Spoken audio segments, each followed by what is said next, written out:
Este es un mensaje del pastor John MacArthur, traducido y predicado en español para el mundo de habla hispana. Bueno, veamos Apocalipsis capítulo 21, en el tiempo que nos queda esta noche, los nuevos cielos y la nueva tierra. En nuestro estudio continuo de Apocalipsis estamos viendo el estado final, lo que es llamado el estado eterno, y es descrito para nosotros en los últimos 2 capítulos del libro de Apocalipsis.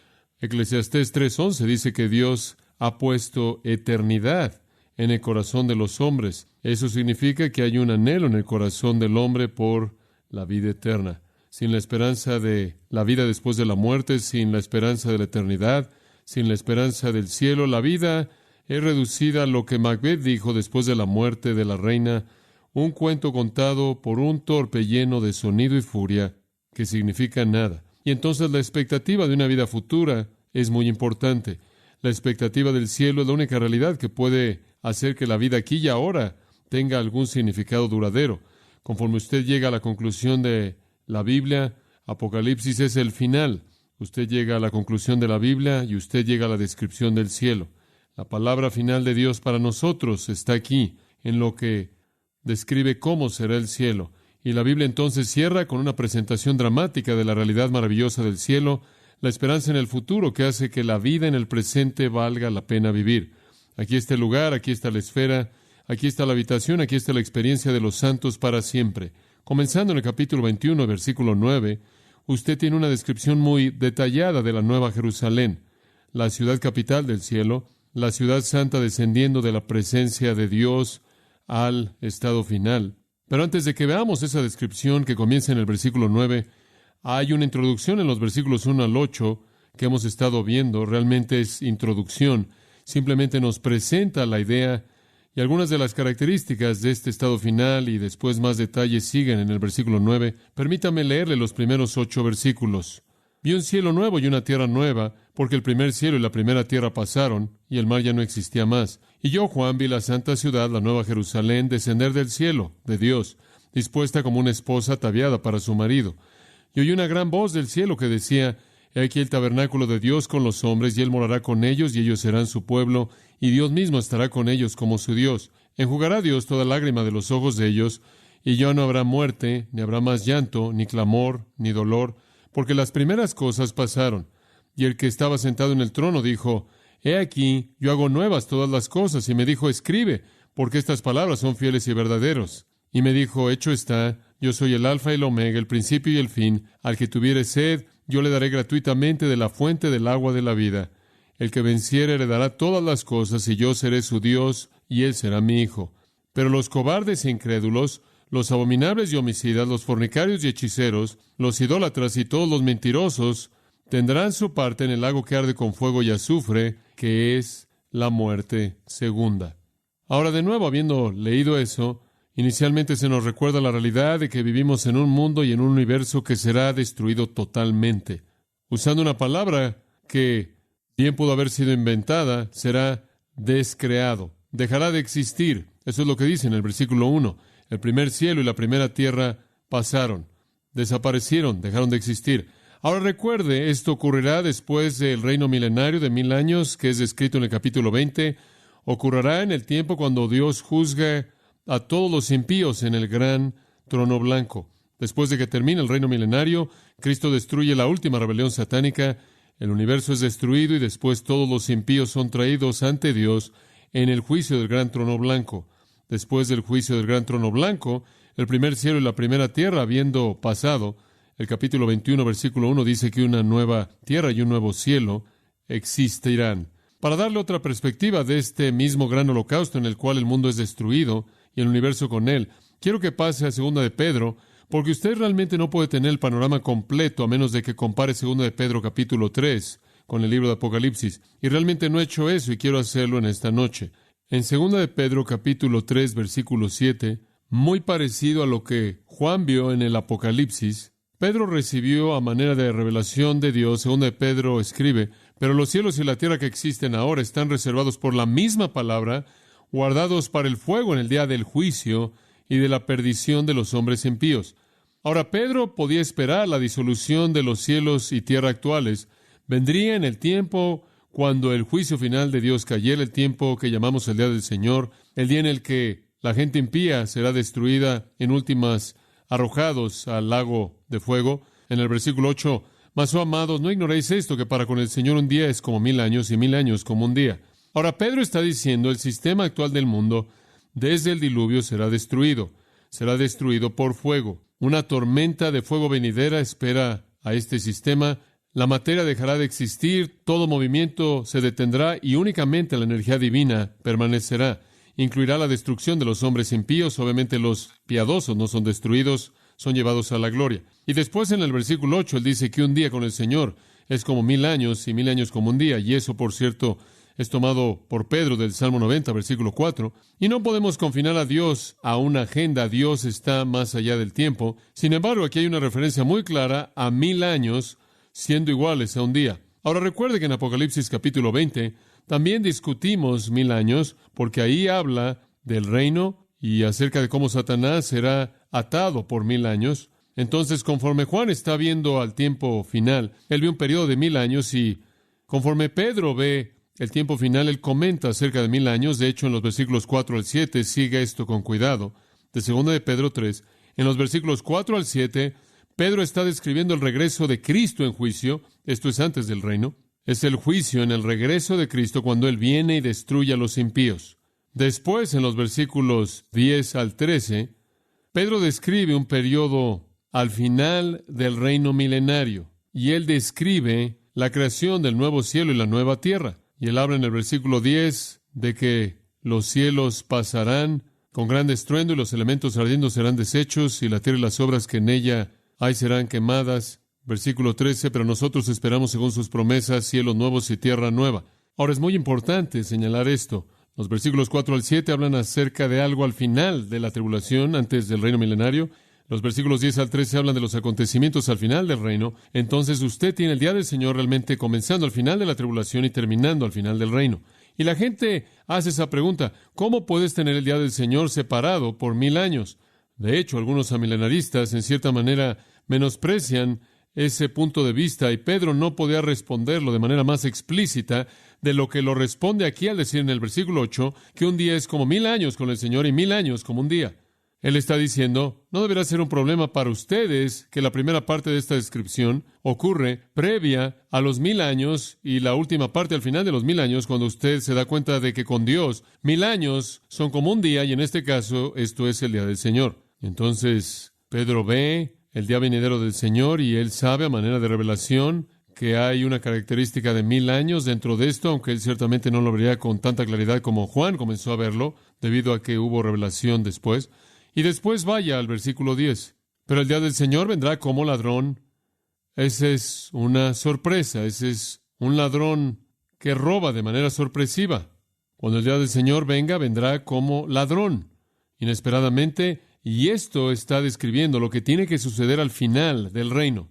Los cielos pasarán literalmente con un sonido. Es una palabra onomatopéyica para aquellos de ustedes que no están en clase de inglés. Onomatopeya es una palabra en inglés que describe una palabra que es definida por su sonido. En otras palabras, su significado es su sonido. Y entonces hay un whizzing, hay un sonido que está tronando conforme la disolución se lleva a cabo, y los elementos, los cuales son los componentes básicos, los ABCs, la stoqueia, la estructura mínima y reducible, los bloques de construcción o la estructura de la creación, debería decir, esos elementos serán disueltos con calor, la tierra y sus obras serán quemadas. Después, en el versículo 12, de nuevo, habla de que los elementos serán deshechos, siendo quemados, se fundirán. Algún tipo de holocausto atómico conforme Dios recrea o destruye realmente la creación, disuelve la creación y destruye la estructura atómica como ahora la conocemos. La disolución reduciendo todo a la energía, la cual es el poder de Dios, usada entonces, según el versículo 13, para crear cielos nuevos y tierra nueva. Entonces Pedro vio lo mismo. Usted puede regresar al libro de Apocalipsis. El nuevo cielo y la tierra nueva que Pedro vio es precisamente aquello que Juan ve en su propia visión aquí, en los últimos 2 capítulos de Apocalipsis. Aquí encontramos entonces la mejor descripción del lugar en donde vivirán eternamente los santos. Recuerde ahora que los impíos ya han sido arrojados al lago de fuego, ya no están en el escenario, y este es el lugar donde viven los piadosos, Dios, Cristo, el Espíritu Santo, los ángeles santos y los redimidos. Este es el lugar donde viven todos los creyentes para siempre. Y Juan ve la visión de este lugar. En primer lugar, señalamos que él vio la apariencia del nuevo cielo y la nueva tierra en el versículo 1. Él dice, vi un cielo nuevo y una tierra nueva, porque el primer cielo y la primera tierra pasaron y el mar ya no existía más.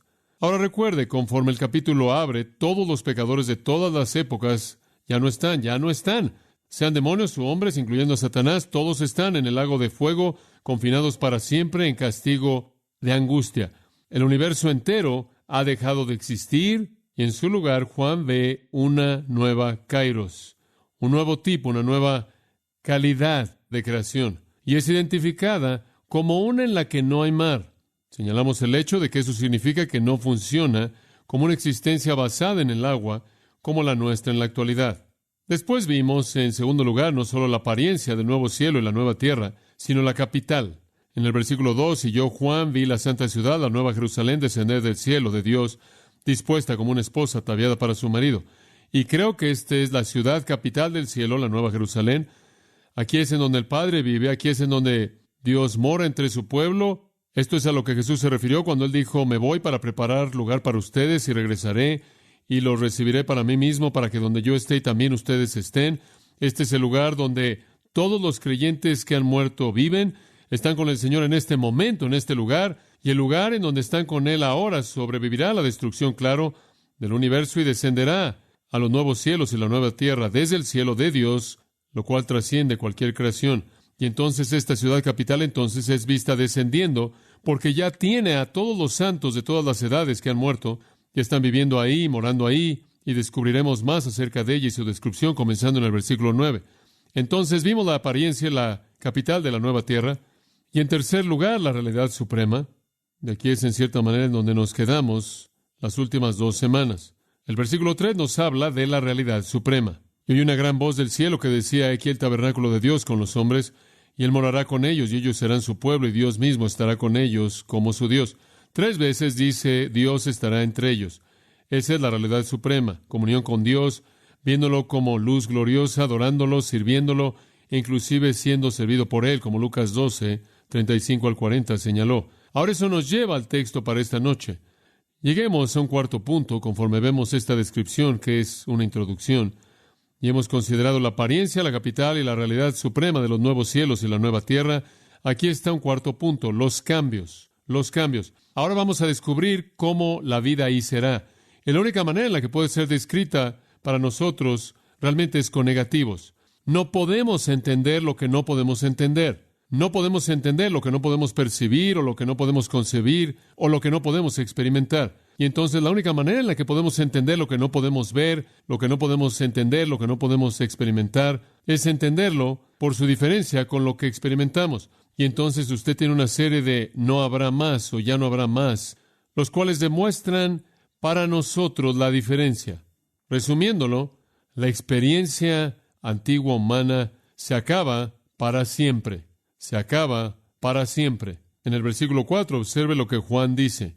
Enjugará Dios, y aquí vienen los negativos, enjugará Dios toda lágrima de los ojos de ellos, y ya no habrá muerte, ni habrá más llanto, ni clamor, ni dolor, porque las primeras cosas pasaron. Y lo que Juan está diciendo es que no va a ser como la vida aquí, va a ser diferente. Todas esas cosas que constituyen la vida aquí, que son tanto una parte de la vida y las características negativas de la vida, estarán totalmente ausentes. Juan entonces repite los cambios que describen una vida que es diferente de manera tan dramática al repetirnos una serie de negativos. Y de nuevo digo que realmente no podemos comprender algo que no podemos comprender, y entonces Él nos tiene que decir cómo no será y usar lo que conocemos como un punto inicial y retroceder a partir de ahí. Ahora, la primera cosa que Él dice es que Dios va a enjugar o va a limpiar toda lágrima de los ojos de ellos. Algunas personas han dicho, bueno, lo que eso significa es que usted va a llegar al cielo y va a comenzar a llorar por todos lados y el Señor va a venir y va a limpiar sus lágrimas. No, eso no es lo que significa. No significa que vamos a llegar llorando. ¿En base a qué vamos a llegar llorando? Bueno, dice usted, vamos a tener que enfrentar el registro de nuestros pecados. No es así. El registro de nuestros pecados fue colocado en Jesucristo. Él ya pagó el castigo por ellos. Así que no hay condenación. Bueno, dice usted, espera un minuto. Vamos a ver nuestra madera, heno y hojarasca quemados. Bueno, después de que la madera, heno y hojarasca sean quemados, lo único que queda es oro, plata y piedras preciosas. Y Pablo dice, no solo eso, todo hombre recibirá su alabanza de Dios. 1 Corintios capítulo 4. Entonces, no vamos a estar todos llorando y gimiendo y sollozando por todo el cielo mientras que el Señor viene con un pañuelo sobrenatural y limpia todas nuestras lágrimas. Eso no es lo que debemos comprender por esto. Enjugará, pan dacron, cada lágrima. Lo que significa ahí es que nunca habrá ni una lágrima en el cielo, ni una lágrima. No habrá nada triste, no habrá nada que nos decepcione, no habrá nada insatisfactorio, no habrá nada ausente, no habrá nada que falte, no habrá nada que esté mal, no habrá nada que limite, no habrá nada por qué llorar. Lágrimas de una situación difícil, lágrimas de pobreza, lágrimas de soledad, lágrimas por un amor perdido, lágrimas de empatía, misericordia, compasión, lágrimas de inocencia perseguida, lágrimas de remordimiento, lágrimas de penitencia, lágrimas de descuido, lágrimas de anhelo por lo que no puede ser, todas se acaban para siempre. Bendición, gozo y nada más que eso por la eternidad. Las lágrimas, como usted puede ver, son parte de lo que él dice al final del versículo 4. Las primeras cosas pasaron, no existen. Dicho de una forma clínica, usted no tendrá ningún ducto para lágrimas. Además, usted quizás ni siquiera tenga agua en usted. ¿Qué tal eso? Le dije que ya no había más mar. No es una existencia basada en el agua. No más lágrimas. Se acabaron. Nada por qué llorar. Y él añade, algunas no habrá más y ya no habrá muerte. La más grande de las maldiciones mortales se acabó. La muerte, como Pablo prometió en 1 Corintios 15, es absorbida en victoria.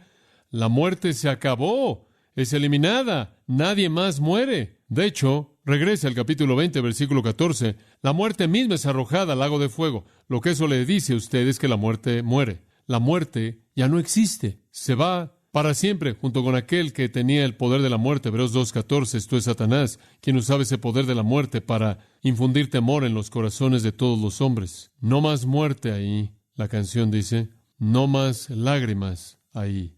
Ni habrá más llanto. En algún punto detrás de las lágrimas viene la tristeza, la aflicción, la reprensión, la represión que lleva las lágrimas. No habrá nada de eso en absoluto, no habrá nada por qué deprimirse, no habrá nada por qué afligirse. Ahora, algunos de ustedes van a tener que encontrar alguna nueva manera de vivir porque eso toma mucho de su tiempo, pero el Señor con mucho gusto le va a dar a usted algunas cosas nuevas con que ocuparse. Este es un cumplimiento realmente de Isaías 53, en donde habla de esto. Ahora usted recuerda, Isaías 53 habla de la muerte de Cristo y dice que Él fue menospreciado y desechado de los hombres, varón de dolores y experimentado en quebranto, y como que escondimos de Él el rostro, Él fue menospreciado y no lo estimamos. Ciertamente, Él llevó nuestras tristezas, Él llevó nuestros dolores. Como puede ver, en la cruz, Él llevó nuestro pecado y Él también, en últimas, se llevó nuestra tristeza, ¿no es cierto? Porque cuando lleguemos a la gloria y el pecado esté en el pasado y todas las características debilitadoras del pecado ya no estén, no habrá razón para llorar, no habrá depresión, nadie jamás estará triste. Aquellos de ustedes que se entristecen fácilmente, nunca más se volverán a entristecer. Y él dice, otro no más, en la misma línea, realmente casi un sinónimo, ni clamor, no solo ni habrá más llanto, ni clamor, simplemente para asegurarse de que él cubre todo, no lágrimas, no llanto, no clamor, todo se acabará. Y después él añade, ni dolor, no más dolor, no, porque la promesa de la sanidad en la expiación es cumplida. De regreso a ese mismo pasaje, Isaías 53, versículo 5, Él fue traspasado por nuestras transgresiones, Él fue molido por nuestras iniquidades. Sabemos eso, Jesús murió por nuestros pecados, pero ¿qué tal esto? Más que eso, y por su llaga somos nosotros sanados. Dice usted, bueno, ¿acaso no está hablando de sanidad espiritual? Sí, pero no solo sanidad espiritual, porque si usted va al capítulo 8 de Mateo, dice que Jesús tomó la mano de la suegra de Pedro, la tocó, y la fiebre la dejó, y Él sanó a todos los que estaban enfermos, y después en el versículo 17, para que Él cumpliera lo que fue hablado por Isaías, Él mismo llevó nuestros dolores y llevó nuestras enfermedades. Y eso es exactamente lo que Él hizo en la cruz, nada más que simplemente no reconoceremos eso hasta que lleguemos al cielo, pero Jesús murió por nuestras enfermedades y algún día todas se acabarán. Él murió por nuestras lágrimas y algún día se acabarán, y nuestro lloro y clamor y dolor y muerte se acabarán, y todo el pecado. Este es el catálogo de no habrá más. Y al final del versículo 4 él dice, porque las primeras cosas pasaron. Él simplemente las resume como las primeras cosas. Pertenecen al primer cielo y a la primera tierra. Pertenecen a esta vida en la cual ahora vivimos. Pero son las exenciones benditas del cielo. No estarán ahí. Será gozo eterno. Todo mundo será tan feliz como es concebible. Será gozo eterno, absoluto. Todo mundo estará tan feliz como podemos concebir que es posible estar en la presencia de Dios en una condición perfecta todo el tiempo. Todo el tiempo. Gozo no mitigado, sin refreno, sin límites, sin estorbos, sin restricciones, sin disminución. Podemos entenderlo por lo que no será. Y después Juan añade una afirmación positiva, en cierta manera, en el versículo 5. No le da usted algún detalle, pero de cualquier manera aquí hay una afirmación positiva. Y el que estaba sentado en el trono dijo, he aquí, yo hago nuevas todas las cosas. Y eso es todo lo que Juan realmente puede decir acerca del lado positivo. Todo será diferente. Todo será nuevo. ¿Quién dijo esto? ¿El que está sentado en el trono? Oh, ¿quién es ese? El mismo allá atrás en el capítulo 20, versículo 11, vio un gran trono blanco y el que se sentó sobre él, de cuya presencia el cielo y la tierra huyeron y no se halló lugar para ellos. El que se sentó sobre el trono, obviamente el Dios eterno, el Cristo eterno, ambos están en el trono. El Hijo está sentado en el trono del Padre con el Padre. Dios y Dios en Cristo, el que creó, la primera vez lo volverá a ser, el Señor mismo. Y dice, he aquí yo hago nuevas todas las cosas. Recuerde usted, esta mañana hablamos de nuestro nuevo cuerpo, que no es hecho con manos, y lo que eso significa es que no es de esta creación terrenal, como Hebreos 9:11. Eso es exactamente lo que dice. Es completamente diferente de la creación que conocemos ahora, completamente diferente. Este es uno corruptible, ese es uno incorruptible. Este es uno perecedero, ese es uno imperecedero. Este es uno terrenal, ese es uno celestial. Este es uno natural, ese es uno espiritual. Totalmente diferente, totalmente único. No entropía, no atropía, no descomposición, no hay declive, no hay energía desgastada, no hay desperdicio, eternamente fresco. Ahora supongo que Juan se abrumó un poco porque a la mitad del versículo 5, la voz del trono, la voz del Señor, y me dijo, escribe, como si en cierta manera Juan perdió su concentración por un minuto. Podría ser una indicación de que Juan estaba tan abrumado por esto que simplemente dejó su pluma y él dijo, escribe. Porque estas palabras son fieles y verdaderas. Sigue escribiendo, Juan, ya casi terminas, pero no has terminado. Sigue escribiendo. Estas palabras son fieles y verdaderas. Por cierto, de regreso en el capítulo 3, versículo 14, dice al ángel de la iglesia en la Odisea, escribe el amén, el testigo fiel y verdadero, el principio de la creación de Dios, dice esto, y ese es Cristo. Usted tiene esa misma frase de regreso en el capítulo 19, versículo 11, en donde Cristo en su regreso es llamado el fiel y verdadero. Y aquí Juan se le dice, escribe, porque estas palabras son fieles y verdaderas. Tan fieles y verdaderas como el Cristo viviente. No has acabado, Juan, sigue escribiendo. Y entonces, como Lucas 21:33 dice, el cielo y la tierra pasarán, pero mis palabras no pasarán. Habrá un fin para el universo, pero no un fin para la verdad que Dios habla y le dice a Juan que escriba. Y después, versículo 6, conforme continuamos pensando en este cuarto punto, en nuestro pequeño bosquejo, los cambios que van a venir en la eternidad. Él dice esto en el versículo 6. Y me dijo, de nuevo, la voz desde el trono, la voz de el Señor Dios, el Señor Cristo, y me dijo, hecho está, hecho está. Muy parecidas a las palabras de Jesús en la cruz, consumado es, una palabra en el griego, tetelestai.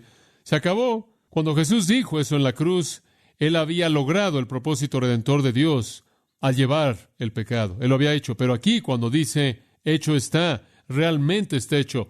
Todo está hecho. Este es el momento en el que la historia redentora termina. Este es el final de toda la historia redentora. Creo que este es el momento que es descrito de manera clara en 1 Corintios 15, versículo 24. Entonces vendrá el fin, cuando Él entregue el reino a Dios Padre, cuando Él haya abolido todo dominio y autoridad y potestad, porque Él debe reinar hasta que Él coloque a todos sus enemigos bajo sus pies. El postrer enemigo que será abolido es la muerte, porque Él ha colocado todas las cosas en sujeción bajo sus pies. Pero cuando Él dice todas las cosas son colocadas en sujeción, es evidente que es con excepción aquel que puso todas las cosas en sujeción a Él. Y cuando todas las cosas sean sujetas a Él, entonces el Hijo mismo también se sujetará al que sujetó todas las cosas a Él para que Dios sea todo y en todos. Esa descripción increíble es una descripción del fin, el acontecimiento mismo con el que se hace referencia por el término hecho está, se acabó, este es el fin, escríbelo. Y después Él dice, yo soy el alfa y el omega, el principio y el fin. En otras palabras, yo puedo decir que es el fin porque yo estoy a cargo del principio y del final. Yo soy el que lo comenzó y yo soy el que lo termina. Dios simplemente está desarrollando en toda la historia humana su propósito soberano y plan. ¿Se acuerda de Jesús en el capítulo 1 de Apocalipsis, versículo 8? Él dijo, yo soy el alfa y la omega, el principio y el fin. En el capítulo 22 de Apocalipsis, al final mismo, versículo 13, yo soy el alfa y el omega, el primero y el postrero, el principio y el fin. En otras palabras, yo puedo decir que se acaba porque yo estoy a cargo de cuándo comienza y cuándo termina. Y este es el fin. Yo soy el que es la fuente, yo soy el que es la suma. Yo soy el que es el origen, yo soy el que es el término. Todos los cambios se acabaron. Y el nuevo cielo y la nueva tierra está en su lugar. Y la historia redentora termina. Y el resto es bendición eterna. Y realmente no hay particulares que contar, simplemente es perfección eterna. Entonces, en esta visión, Juan ve la apariencia del nuevo cielo y la nueva tierra, la ciudad capital, la ciudad santa descendiendo del cielo, llamada la Nueva Jerusalén. Él ve la realidad suprema, quien es Dios, quien va a asumir su tabernáculo con los hombres, y él ve los cambios. Ahora lo voy a llevar a usted a un quinto punto que es muy importante. La residencia. La residencia. ¿Quién va a vivir ahí, en este estado eterno glorioso? La gente es descrita en dos maneras, y esas dos maneras son muy claras. Vea de nuevo el versículo 6. A la mitad del versículo. Al que tuviere sed, yo le daré gratuitamente de la fuente del agua de la vida. Y después versículo 7. El que venciere, heredará todas las cosas, y yo seré su Dios, y él será mi hijo. Hay dos frases descriptivas que nos dicen quién va a estar en el cielo. Una, el que tiene sed.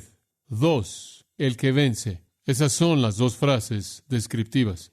Y nos describen quién estará en el cielo eterno. El que tiene sed. ¿Qué significa eso? Bueno, esas personas que reconocen su necesidad. Esas personas que desean beber. Es un recordatorio, ¿no es cierto?, de Mateo 5, en donde Jesús dijo, bienaventurados los que tienen hambre y sed de justicia. Pero regresa inclusive más atrás, antes de la enseñanza de Jesús, hasta las palabras del gran profeta Isaías, quien dijo en el capítulo 55, versículo 1, y esta fue una invitación a la salvación dada por Isaías el evangelista, a todo aquel que tiene sed, venid a las aguas. Y aquellos de ustedes que no tienen dinero, vengan, compren y coman. Vengan, compren vino y leche sin dinero y sin costo, versículo 2, y deleítense en la abundancia. Isaías dijo, vengan, aquellos de ustedes que tienen sed, ustedes con las almas desiertas. Es una imagen simple, presenta a un hombre sediento. Realmente no sabemos lo que es tener sed. Tenemos agua por todos lados, tenemos todo tipo que podemos imaginarnos de bebida. No vivimos en un desierto árido en donde tenemos que encontrar agua, pero ellos sí. Había una desesperación en términos de agua y la gente sabía lo que era tener sed. El apóstol Juan está oyendo a Dios decir, es el sediento, es el que no está satisfecho, es el que está insatisfecho, es el que sabe que no tiene lo que necesita y lo anhela con toda parte de su ser, como el Salmo 42, 1 y 2, como el siervo brama por las corrientes de las aguas, así mi alma tiene sed de ti, oh Dios. Es ese mismo tipo de situación. Es descrito por nuestro Señor Jesús mismo en las palabras que le dio a la mujer samaritana en Juan 4. Todo el que bebe de esta agua, es el agua del pozo ahí, tendrá sed otra vez, pero el que bebe del agua que yo le daré nunca tendrá sed más, pero el agua que yo le daré se convertirá en él, en una fuente de agua subiendo a vida eterna. Tengo un agua eterna, tengo un agua espiritual. Es lo mismo de lo que Jesús volvió a hablar en Juan 7 cuando dijo, si alguno tiene sed, venga a mí, beba. Él estaba hablando en un momento en el que estaban celebrando la provisión de agua que Dios dio en el desierto, y conforme estaban derramando agua de estos contenedores, los sacerdotes recordaban el agua en el desierto. Jesús dijo, si realmente tienen sed, vengan a mí y beban. E inclusive en el libro de Apocalipsis, esta imagen es repetida. Ahí en el capítulo 22, versículo 17, hay una invitación, la última invitación de la Biblia. El Espíritu y la novia dicen, ven, y el que oye, diga, ven, y el que tiene sed, venga, el que quiere tomar del agua de la vida sin costo, así como Isaías dijo. Y le voy a decir una cosa, es una bebida mucho mejor que la del capítulo 17, versículo 4, una copa de oro llena de abominaciones e inmoralidad. Es una bebida mucho mejor que la del capítulo 18, versículo 3, el vino de la pasión de la inmoralidad. También es gratuito, es sin dinero, sin precio. Y cuando usted tiene sed, dice él, te daré de la fuente del agua de la vida. Eso está hablando de vida eterna. Significa, te daré satisfacción eterna completa si tienes sed. Eso es la primera cosa. El cielo le pertenece a gente que reconoce su necesidad. El cielo le pertenece a gente que sabe que sus almas están partidas y secas por el pecado y secas hasta el hueso, y que saben que lo que puedan tener no tienen lo que necesitan. ¿No recuerda lo que Isaías dijo? Si me buscas con todo tu corazón me hallarás. Aquellos que tienen sed de salvación, aquellos que buscan de manera apasionada, su satisfacción son los que la reciben. Comienza con un corazón que ruega, que anhela, emanando de un sentido profundo de sed espiritual. En segundo lugar, el cielo le pertenece a aquellos que vencen. Versículo 7. El que venciere heredará todas las cosas. No es suficiente saber que usted lo necesita. Hay algo más que está involucrado. El que venciere. ¿Qué quiere decir eso? Bueno, si regresamos a 1 de Juan, capítulo 5, descubrimos lo que significa. Versículo 4, 1 de Juan 5, 4. Todo aquel que es nacido de Dios vence al mundo. Ahora escuche esto. Y esta es la victoria que ha vencido al mundo, nuestra fe. Dice usted, ¿quieres decir que la fe es lo que vence? Correcto. Alguien podría decir, bueno, tengo fe. Eso no es suficiente. Usted tiene que aclarar eso con el versículo 5. ¿Y quién es el que vence al mundo sino el que cree que Jesús es el Hijo de Dios? Es fe en la persona de Jesucristo y su provisión en el Evangelio. Ese es el punto. Lo que usted tiene entonces aquí es ejercer fe. Fe en Cristo. Esto es lo que significa venciere. Esta, por cierto, no es la primera vez, de ninguna manera, en que la idea de vencer se ha presentado. Si usted regresa al capítulo 2, si usted no tiene que pasar ahí, pero en el capítulo 2, versículo 7, al que venciere, le daré que coma del árbol de la vida que está en el paraíso de Dios. Ese es el cielo. Si usted es un vencedor, usted va al cielo. Versículo 11, el que venciere no será herido por la segunda muerte. Es correcto. Usted no tendrá la segunda muerte. Usted estará en la primera resurrección. Versículo 26, el que venciere le daré autoridad sobre las naciones y las gobernará con una vara de hierro. Como el vaso del alfarero es quebrantado en pedazos, así también he recibido autoridad de mi Padre. Después en el versículo 28 lo sigue, le da seguimiento y dice, le daré la estrella de la mañana. La estrella de la mañana, le daré la estrella de la mañana. Lo más probable es que es una referencia a Cristo. Le daré a Cristo, le daré el cielo, le daré gobierno, le daré poder, le daré autoridad, le daré el paraíso de Dios, le daré el árbol de la vida. Capítulo 3, versículo 5 dice esencialmente lo mismo, con palabras diferentes. El que venciere será vestido con ropa blanca. Le daré la túnica de justicia eterna. Versículo 12. El que venciera lo haré una columna en el templo de mi Dios. En el versículo 21, el que venciere le daré que se siente conmigo en mi trono. Todo eso es promesa celestial. Y todo le pertenece al que venciere. ¿Y quién es el que venciere sino el que cree que Jesús es el Hijo de Dios? Y eso implica creer en la encarnación, la deidad de Jesucristo, su expiación sacrificial, su resurrección, todo lo que eso incluye. Entonces, ¿quién va a estar en el cielo?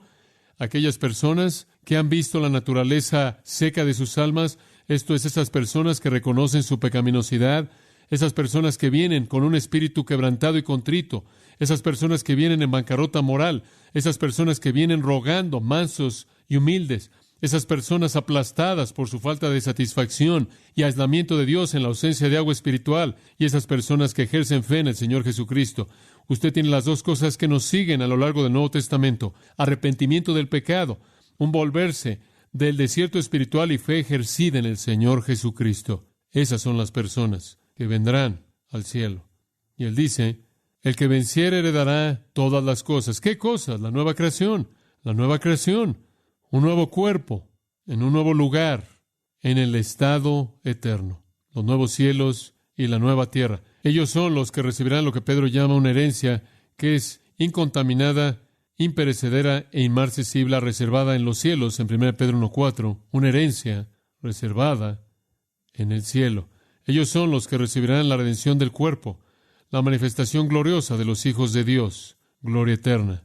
Ahora Él no dice más que eso, y supongo que en este punto podríamos decir brevemente, bueno, ¿cómo seremos cuando lleguemos al cielo? ¿Cómo seremos? Bueno, al final será perfección de alma y cuerpo glorificado. Hemos estado explicando eso en el servicio de la mañana, esta mañana, y lo explicaremos brevemente esta noche. Pero ve el alma en primer lugar. Somos dos partes. Somos un interior y un exterior, y en nuestro estado eterno seremos espíritu y estaremos vestidos en un cuerpo espiritual eternamente glorioso, pero tendremos perfección de alma. Esa es la razón por la que Hebreos 12 dice que en el cielo los espíritus de los justos son hechos perfectos. Cuando una persona muere, su espíritu va al cielo. Ese espíritu o esa alma se vuelve perfecta, se vuelve perfecto, libertad perfecta de toda maldad, libertad de todo límite humano, un cambio dramático, nada que contaminar, nada inmundo, nada imperfecto, justicia perfecta, ninguna imperfección en absoluto de ningún tipo. Ahí en el versículo 27 de este capítulo,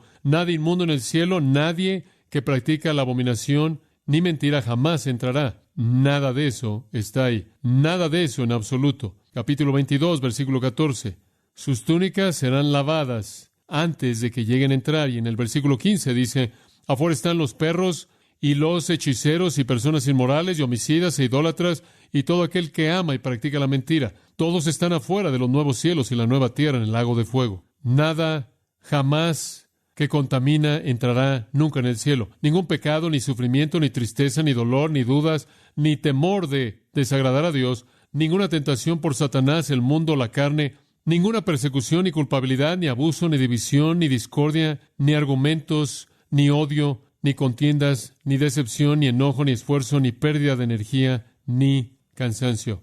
¿Está usted listo para la siguiente lista?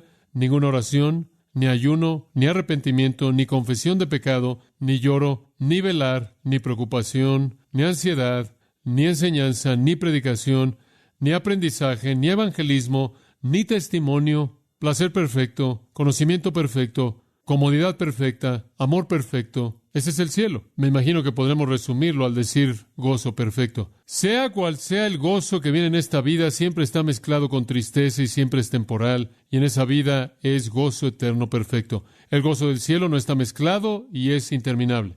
Es lo que creo Mateo 25 tiene en mente cuando dice, entra en el gozo de tu Señor. La característica dominante del alma en el cielo es gozo. Gozo. Gozo interminable. Eso es lo que nos va a caracterizar más. Gozo. Felicidad sin límites que no conoce fronteras. De regreso en el capítulo 7 vimos otro vistazo de esto mismo. Dice que cuando vamos al cielo, ahí en el versículo 15, serviremos al Señor día y noche en su templo. Versículo 16, no más hambre, no más sed, no más sol cansándonos, no más calor. El Cordero en el centro del trono será su pastor y los guiará a la fuente del agua de la vida y Dios enjugará toda lágrima de sus ojos. Muy parecido. Simplemente es gozo. Gozo no mezclado, gozo interminable. Y si usted quiere saber lo que es el infierno, es simplemente lo opuesto. Una ausencia total de gozo, dolor sin mezcla y tormento interminable. ¿Pero qué hay acerca del cuerpo? Así será el espíritu, pero ¿cómo será el cuerpo? Bueno, será resucitado. Juan 5, 28 y 29 habla de una resurrección. Apocalipsis 20 nos habla de una resurrección. Bienaventurado y santo es el que tiene parte en la primera resurrección. Versículo 6. Vamos a ser resucitados. En Romanos capítulo 8, Pablo dice que esperamos, versículo 23, la redención de nuestro cuerpo. 2 Corintios 5, lo vimos esta mañana. Queremos nuestra casa del cielo, ¿no es cierto? No hecha con manos. Esto es, no de esta creación terrenal. Queremos ser transformados. Queremos lo que el apóstol Pablo tenía en mente en Filipenses capítulo 3, versículo 21. Queremos un cuerpo que es como el cuerpo de Cristo, el cuerpo de su gloria. Queremos que nuestro cuerpo humilde sea transformado en conformidad con su cuerpo glorioso. Tendremos un nuevo cuerpo espiritual, no como nada en este mundo, para que vaya con esa alma. El alma en un estado perfeccionado en un cuerpo glorificado, el cual se convierte en la expresión perfecta de esa alma. Como puede ver, fuimos hechos para cuerpos. Eso es lo que somos como humanos, y en últimas la intención de Dios al final es que seremos cuerpo y alma, o cuerpo y espíritu, alma y espíritu, usados intercambiablemente conforme expresamos los gozos y privilegios del cielo. Y de nuevo podríamos hacer la pregunta, 1 Corintios 15:35, ¿cómo será ese cuerpo? ¿Qué tipo de cuerpo tendremos? ¿Cómo serán resucitados los muertos? Pablo dijo, y simplemente lo llevo de regreso a 1 Corintios 15:36 y en adelante. Él dijo, va a ser diferente, no va a ser como nada que jamás hemos conocido, visto en este mundo. Y él usa en primer lugar la ilustración de la naturaleza, la compara a una semilla fea, pequeña, dura, café, con las flores gloriosas que produce. Realmente no hay comparación, no hay manera en la que usted pueda saber que una va a llevar a la otra, y entonces nuestro cuerpo glorificado será infinitamente más allá de lo que jamás podemos imaginar al ver el que tenemos ahora. Y él entonces da una serie de contrastes, como a lo largo de todo el universo hay diferentes tipos de cuerpos, y para ese tiempo y lugar en particular habrá uno también que es único, y después él da una serie de comparaciones. En esta vida tenemos un cuerpo natural y en esa vida uno espiritual, y después da el prototipo, ¿no es cierto?, al final de esa sección, que va del versículo 36 en el capítulo 15, y el prototipo es el cuerpo de Cristo, su cuerpo de resurrección. Primera de Juan 3, seremos como Él es, porque le veremos tal como Él es. Y Jesús comió y atravesó paredes, y Él habló, y se apareció y se desapareció, y Él voló al cielo en una nube, y podremos hacer ese tipo de cosas. ¿No es sorprendente que Pablo dijo, gemimos en este tabernáculo, anhelando ser revestidos con nuestra habitación, la cual es del cielo? Y entonces, encontrar nuestro gozo y nuestro descanso en este mundo es irracional cuando pensamos en lo que nos está esperando en el cielo. ¿Quién va a estar ahí? Aquellos que tienen sed de justicia, y aquellos que creen en el Señor Jesucristo. De regreso al versículo 6, ellos son los que beberán de la fuente del agua de la vida. Ellos son de quienes se puede decir, yo seré su Dios y Él será mi hijo. Por cierto, en algún momento necesito predicar un sermón de esa afirmación. Eso nos lleva de regreso hasta Génesis capítulo 17. Y a lo largo de la Biblia, Génesis, Éxodo, Levítico, Números, Deuteronomio, Segundo de Samuel, Salmos, Jeremías, Ezequiel, Zacarías y hasta el Nuevo Testamento por todos lados, el Evangelio de Juan, las epístolas de Pablo. Es este concepto de yo seré su Dios y Él será mi hijo. Ese es el privilegio más grande del pecador. Esa es la recompensa más grande del pecador. Ese es su gozo más elevado. Que un enemigo impío, depravado, rebelde, transgresor de Dios, se pueda convertir en el Hijo amado de Dios. Y eso simplemente está en el corazón mismo de lo que Juan quiso decir en su Evangelio, ¿no es cierto? Cuando él dice en el capítulo 1, versículo 12, mas a todos los que le recibieron, les dio potestad de ser hechos hijos de Dios. ¡Qué concepto tan inmenso! Pertenecerle a Dios. Está hablando de intimidad, está hablando de amor uno a uno. Entonces, la promesa bendita viene al sediento y usted tendrá suficiente que beber. La bendita promesa viene al vencedor, que serás hijo de Dios, tanto un hijo que serás hecho como su Hijo unigénito conformado a su gloria. ¡Qué visión! Después, para cerrar esta sección de introducción, simplemente de manera breve, Juan va de la residencia del cielo a aquellos que no estarán ahí, los que estarán afuera del nuevo cielo y la nueva tierra. Versículo 8. Pero los cobardes, incrédulos, los abominables y homicidas, los fornicarios y hechiceros, los idólatras y todos los mentirosos, tendrán su parte en el lago que arde con fuego y azufre, que es la muerte segunda. Estos son los que están afuera del nuevo cielo y la nueva tierra. Y esto obviamente es un versículo solemne. Es una advertencia seria y solemne. Y observará usted que no dice nada más aquellos que no creen o aquellos que no tienen sed. Identifica cómo son esas personas para que puedan saber quiénes son. Son los cobardes. Deilois. ¿Qué significa eso? Aquellos que no tienen perseverancia en absoluto.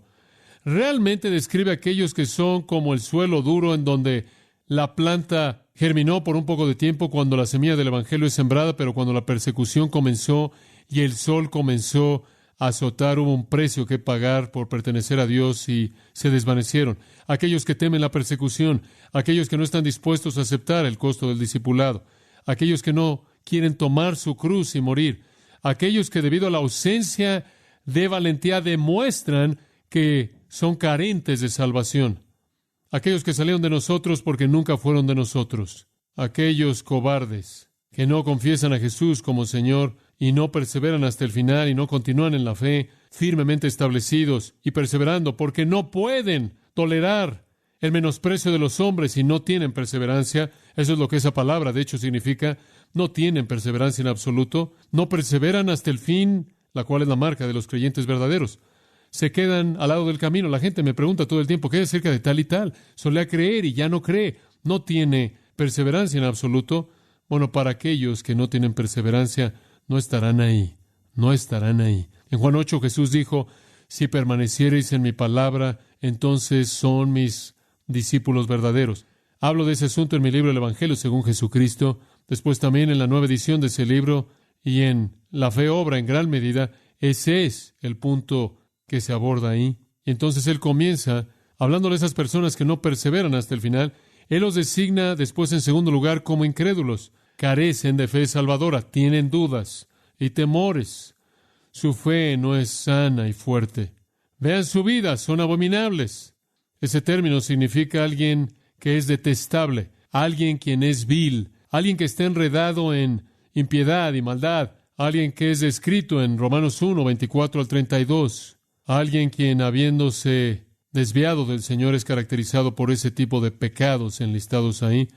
Él los identifica como homicidas y personas inmorales y hechiceros, del término griego pharmakeia, del cual obtenemos farmacia, el uso de drogas. Tiene que ver con el ocultismo, involucramiento con espíritus, adoración a demonios, el cual, claro, en Deuteronomio 18, en el Antiguo Testamento, demandaba la pena de muerte. Después él enlista a los idólatras, porque eso con frecuencia es enlistado con los hechiceros, porque en las religiones paganas habían drogas y ocultismo y espiritismo involucrados y borrachera y embriaguez y adoración de demonios, todos combinados con idolatría. Y después él incluye a todos los mentirosos. Todos los mentirosos. Esa tiene una preocupación particular para el Señor porque él dice eso en el capítulo 22, versículo 15. Afuera están los perros y los hechiceros y las personas inmorales y los homicidas y los adólatras y todo aquel que ama y practica la mentira. Esas son personas que están afuera y son conocidos por sus obras, son conocidos por su patrón de vida. 1 Corintios 6, ¿no sabéis que los injustos no heredarán el reino de Dios? No os engañéis, ni los fornicarios, ni los idólatras, ni los adúlteros, ni los afeminados, ni los homosexuales, ni los ladrones, ni los avaros, ni los borrachos, ni los calumniadores, ni los defraudadores heredarán el reino de Dios. Van a estar afuera. Gálatas 5:19. Y manifiestas son las obras de la carne, inmoralidad, impureza, sensualidad, idolatría, hechicerías, enemistad, contiendas, celos, enojos, disputas, disensiones, divisiones, envidias, borracheras y cosas semejantes a estas, como ya os lo había dicho antes, que los que practican tales cosas no heredarán el reino de Dios. No podía ser más explícito que eso es tan claro como puede ser. Y entonces, la caracterización de la gente que no está ahí. Ahora recuerde de nuevo, porque esto está por todas las Escrituras, que estas personas que viven vidas caracterizadas de esta manera no son cristianos. No son cristianos y no entrarán al reino y no estarán en la santa ciudad, la Nueva Jerusalén, porque al final del versículo 8 dice, su parte será en el lago que arde con fuego y azufre, que es la muerte segunda. Y la segunda muerte, claro, es peor que la primera muerte. La primera muerte es una espiritual, la segunda es aislamiento de Dios para siempre. Entonces, hemos ido de la expectativa gozosa al temor paralizante aquí, pero así es el diseño de Dios en este pasaje, que Él dio una advertencia final. No significa que nunca hay un momento en el que perdemos nuestra valentía. No significa que nunca hay un momento en el que nuestra fe pueda titubear o podamos pecar de alguna manera. Pero Él está diciendo, cuando la gente se caracteriza por vidas que continuamente son vividas de esta manera, no dice que únicamente la gente sin pecado va al cielo. Sabemos eso. Pero la gente cuyas vidas se caracterizan de esta manera, y ese no es un cristiano verdadero, porque Pablo dijo, después de dar una lista muy parecida, en 1 Corintios 6, y esto erais, ¿qué? Algunos de vosotros. Ahora dígame usted, ¿eran los corintios perfectos? No. ¿Estaban mal? Sí. ¿Tenían problemas? Sí, pero estos patrones habían sido quebrantados en sus vidas por la gracia de Dios y la provisión de Jesucristo y el poder del Espíritu Santo. No significa que no tenían pecado, pero este patrón o este ejercicio continuo fue quebrantado. Y de eso está hablando. Gente que vive vidas de manera constante de esta manera no entrará en el cielo. Bueno, todo eso es simplemente una introducción, y después de esa introducción abrumadora en el versículo 9, Él pasa a describir para nosotros la ciudad capital, y veremos eso la próxima vez, y cubriremos mucho más territorio, porque lo único que podemos decir es lo que leemos. Es muy difícil ir más allá de eso. Padre, gracias de nuevo por el día. Cuán emocionados hemos estado por tener comunión con amigos preciados, aquellos que te aman, tus hijos. Cuán agradecidos estamos por la manera en la que tu misericordia, que ha sido concedida a nosotros en Cristo, de tal manera que no luchamos como aquellos que no tienen esperanza, sino que esperamos con gozo y expectativa las glorias del cielo que nos esperan. Oh Padre, cuán agradecidos estamos de que en tu misericordia y gracia tú nos has redimido. No lo merecemos. No hay nada que pudiéramos hacer por merecerlo. Estamos abrumados ante tal misericordia, tal bondad. Pero Señor, al mismo tiempo que te agradecemos porque nos has hecho tener sed y nos has permitido ser los vencedores al concedernos fe, nuestros corazones están llorando por aquellos que son cobardes, incrédulos y abominables, homicidas e idólatras y mentirosos, y gente cuyas vidas evidencian que no te conocen, quienes encontrarán su parte en el lago de fuego que arde con fuego y azufre, la segunda muerte.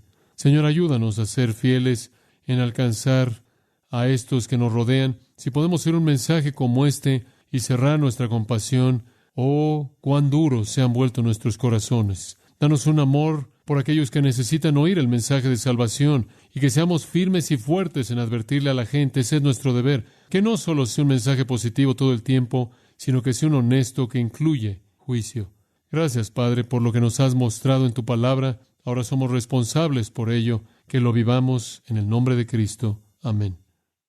Usted ha escuchado a John MacArthur, maestro bíblico de gracia a vosotros.